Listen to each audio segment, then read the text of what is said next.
मित्र और संबित पात्रा, श्री शास्त्री जी, संजय मयूख जी, सभी पत्रकार मित्रों नमस्ते। आज एक विशेष सुप्रीम कोर्ट के निर्णय के आलोक में आपसे बातचीत करने आया हूं।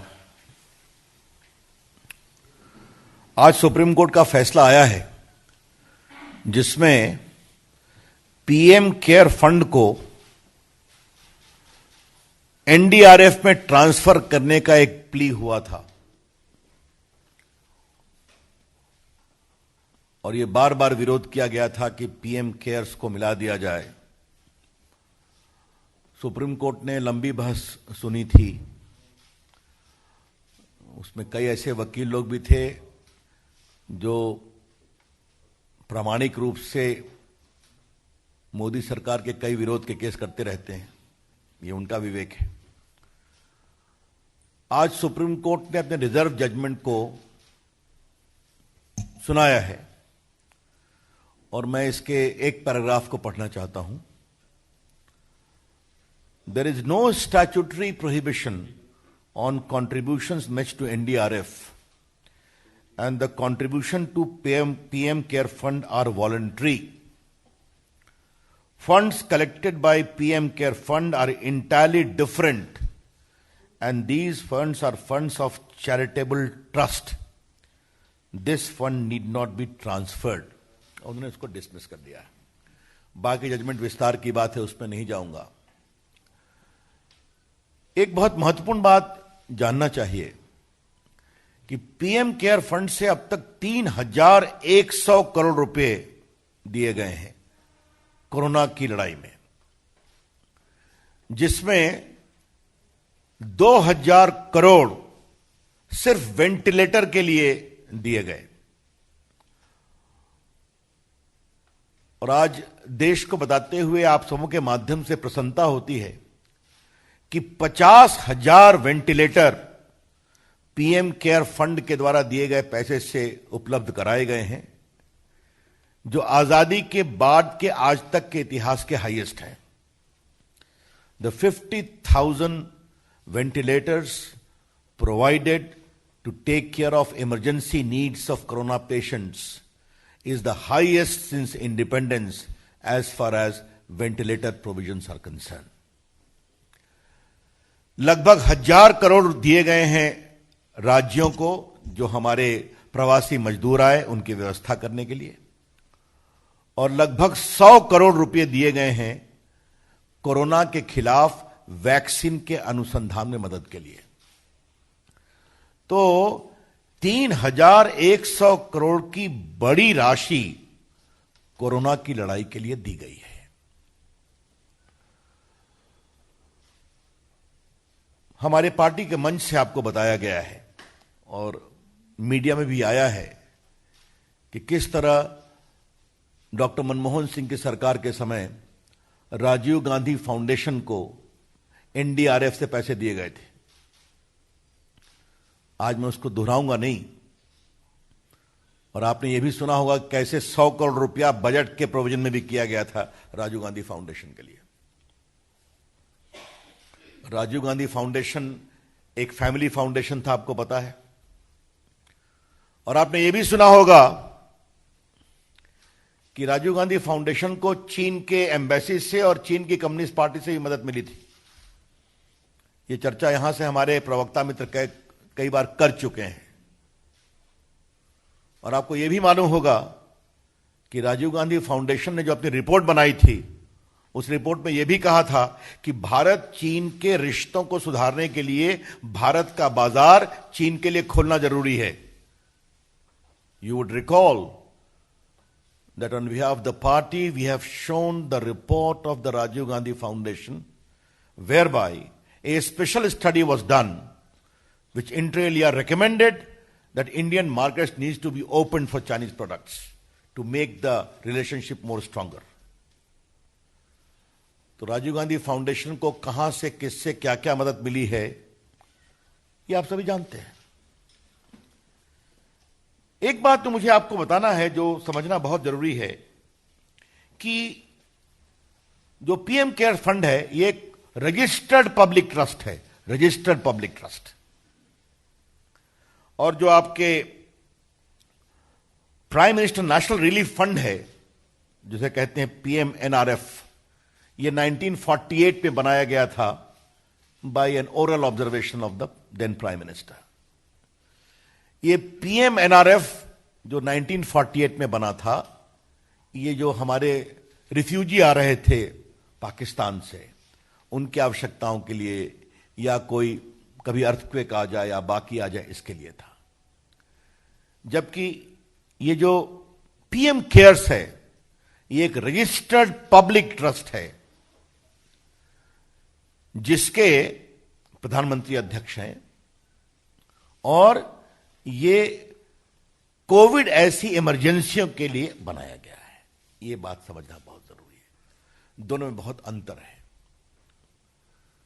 अब मुझे आपको बताते हुए कभी कभी आश्चर्य भी लगता है, मैं नाम तो नहीं लूंगा, कि ये जो PMNRF है, इसके एक कांग्रेस के बहुत सक्रिय CA जो मंत्री भी थे, थ्रू आउट CA वही रहे। अब ये भी आप समझ सकते हैं, और इससे अधिक बोलने की आवश्यकता नहीं है। Transparency is writ large in the PM cares fund, both in terms of legal requirement and both in terms of transparent management of funds received on a voluntary basis। इसमें पूरे फंड वॉलंटरी रूप से आते हैं। तो आज हमारी सरकार के 6 साल पूरे हो गए,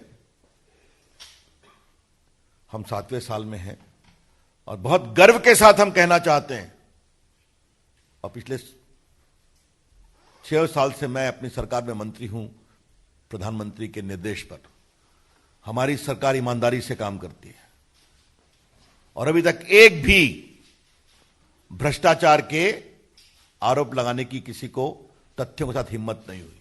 अब बाकी कुछ लोग अपना बोलते रहते हैं, तो छोड़िए, उसके बारे में क्या कहना है। नरेंद्र मोदी की सरकार ईमानदारी से काम करती है, इससे जनता का आशीर्वाद मिलता है, और वही ईमानदारी PM केयर फंड में भी दिखाई पड़ती है। तो चूंकि ये बहुत दिनों से चल रहा था, कई हाई कोर्ट में केस फाइल करवाए गए PM केयर फंड के खिलाफ, सुप्रीम कोर्ट में केस फाइल करवाए गए। इसके पीछे राहुल गांधी की टिप्पणी होती थी, परिवार के लोगों की टिप्पणी होती थी, और बहस करने वाले और पिटिशनर भी वही थे जिनका सरकार से विरोध रहता है। तो आज ये निर्णय आया, तो मुझे लगा कि आपके सामने इसको रखना चाहिए पार्टी की ओर से। इसी से जुड़ा एक दूसरा महत्वपूर्ण विषय, और यह बात हम बड़ी जिम्मेदारी से कहना चाहते हैं, कि कोरोना एक बहुत बड़ा अभिशाप है, भारत ही नहीं दुनिया भर में।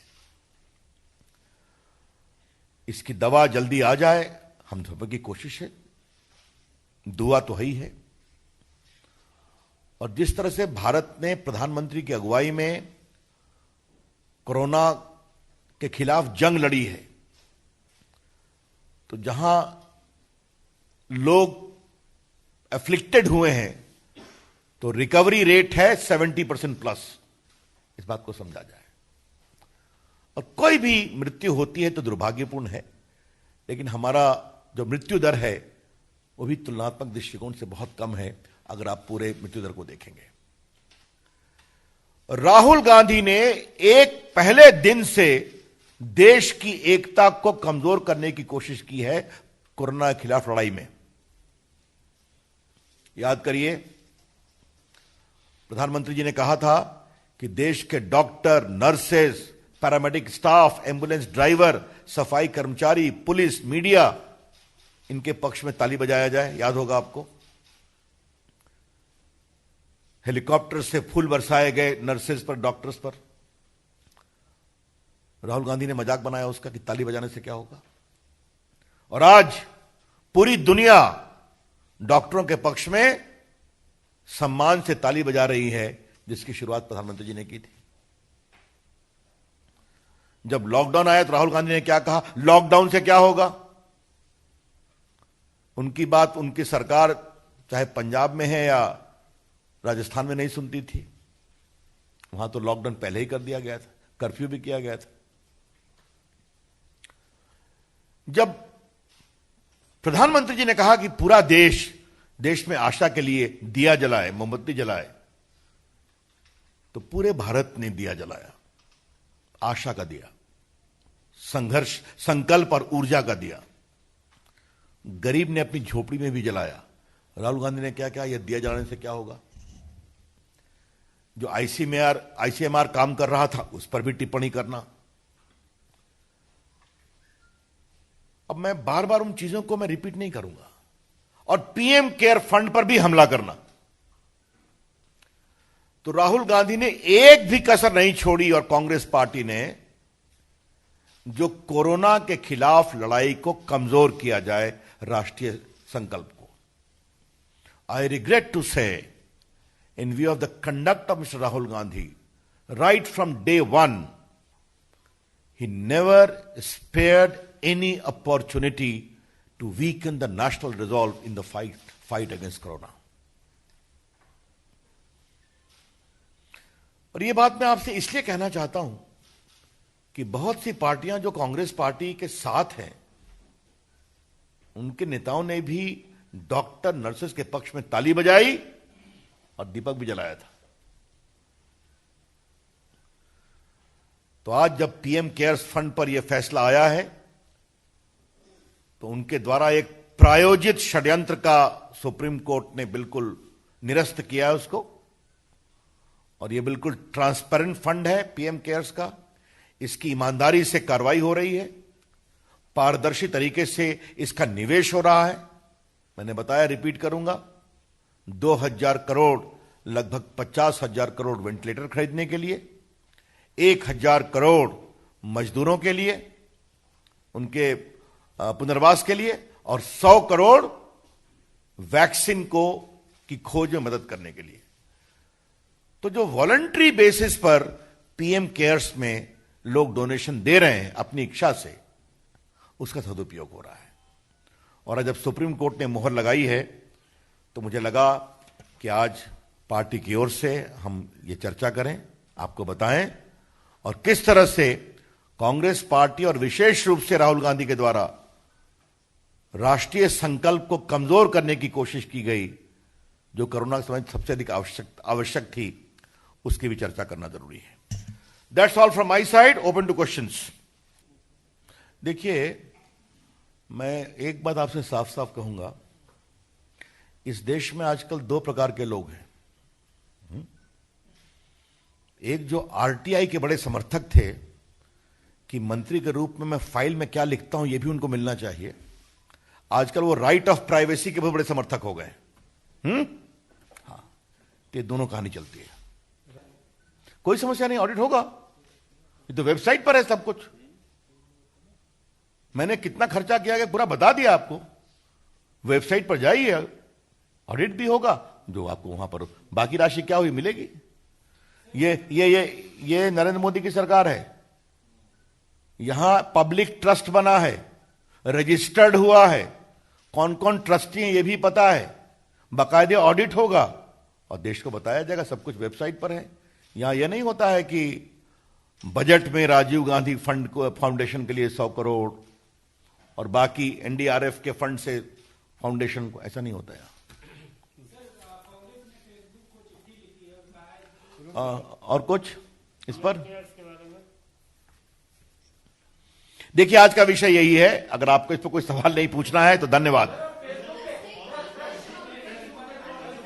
देखिए, एक मिनट रुकिए, बस मैं एक अपने से बोल देता हूं, then I will not take any question.